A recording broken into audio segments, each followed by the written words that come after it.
Malo sam malaksala, ali nije strašno. Za sada jeste još tu, nismo završili sve. Jutro s 20 do 7 je bačen topovski udar ka mom šatoru. Znači, samo da pitam državni vrh i policiju, odakle ćaciju topovski udar ili eksplozivna naprava, kako god, možda se nisam pravilno izrazila, odakle to njima, odakle oni to posjeduju, jel oni misle mene da zaplaše, šta oni žele od mene u stvari, ja neću prestati štrajk glađu, svi moraju da rade svoj posao. I tužilaštvo i policija, a u ovom slučaju niko ne radi, tako da ću ja verovatno morati da uključim neke strane institucije u sve ovo što se dešava ovde, jer ovo je prešlo sve mere i granice.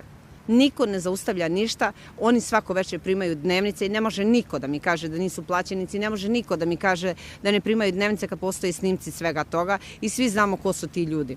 Odakle pravo da neko pusti nekoga da baci topovski udar ili ti eksplozivnu napravu na nas ili na bilo koga? Odakle im to? Policija je tu, tu im je predsjedništvo, tu im je ceo državni vrh, tu im je skupština. Šta oni misle, da smo mi ludi? Ja ne znam šta oni hoće od mene. Da li misle da me zaplaše? Ja štrajk neću prekinuti, ovim putem im poručujem, štrajk neću prekinuti dok god institucije ne krenu da radi svoj posao. Znači ovde je sve trulo. Mogu da me zovu da hoće na kakvi god hoće razgovor, ali dok ne krenu da radi svoj posao, ja neću odustati od ovoga. Ovo je jutros prešlo sve mere i granice. I da meni neko kaže studenti su ovakvi i onakvi, nisu, studenti su zlatni. Ja sam sa tom decom 24 sata. Na mene je ta ista policija kretala pendrecima i šta mi sve nije ta ista policija radila i pretnje sam dobijala, niko nije reagovao i dalje se pravi lud. Od jutros niko nije reagovao na ovaj topovski udar.